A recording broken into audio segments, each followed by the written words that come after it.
Hello, everyone. Welcome to this week's children's sermon. It's good to be with you all this week. I want to start with a little story I read, it was a while ago now, about a teacher who went down to another country to teach. And the one thing she brought along that she really wanted to take care of was all of her books. She was afraid they might, someone might take them or something. So she got a box and she started putting all of her books into the box. Just like so. And then she covered it up.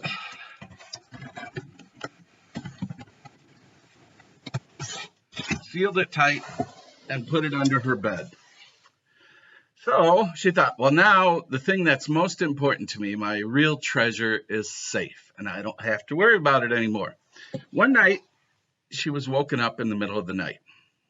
She heard this strange sound, and she couldn't figure out what it was. It seemed to be coming from under her bed, and that didn't make any sense. And, well, she just kind of put up with it till the next morning so she could check it out. She looked under her bed, and there didn't seem to be anything.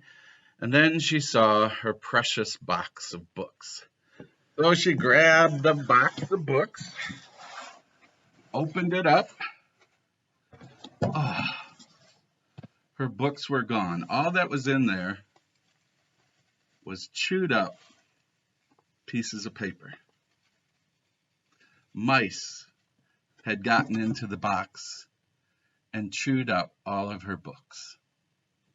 She had tried to keep it away from other people and keep it for herself, but what it led to was that which was most important got ruined. Today, the adults heard a story a little bit like that about a master giving his servants some gifts and saying, now I want you to use these and create more out of them. And it was kind of a story about how God calls on us to take what we have, all the gifts God gives us, and God gives us all incredible gifts, and to then use those to reach out and spread love and create the kingdom of God in some ways, to help God with sharing the word everywhere so that it spreads and spreads. Now, two of the servants did a really good job. They went out and they used their gifts to get more gifts, and it was amazing. But the last guy, he was afraid. He was afraid he might make a mistake. He was afraid that the master might get mad, so he just hid his gift, and nothing came of it. And that made the master very angry. I think it makes God more sad when we fail to use the gifts God has given us to care for others. Think about it.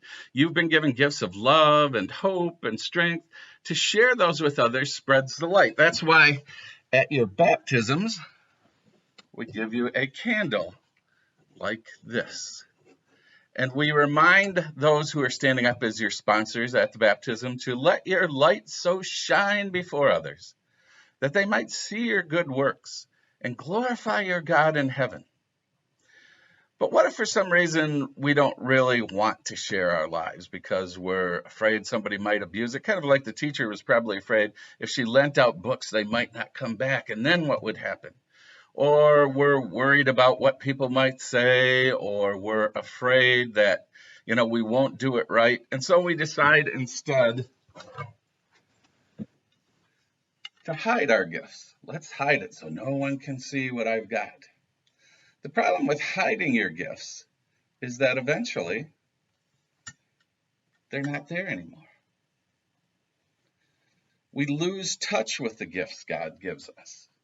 And we can't as easily then help and reach out to other people. The gifts God gives us are always meant to be used to help other people understand the love and the care of God. So I guess what I want to have you think about is don't hide your gifts. Go out, love people, care for people, use your gifts for art to make the world a better place. Use your mind to make the world a better place. Use all that God's given you to make the world a better place. That's what God invites us, hopes, prays that we'll do every day, is be people who take the gifts that we're given and use it to spread those gifts everywhere. I hope that you get a chance this week to share your gifts with all kinds of people. And I truly miss you and look forward to when we can all get back together But in the meantime, we share our gifts this way too. God bless.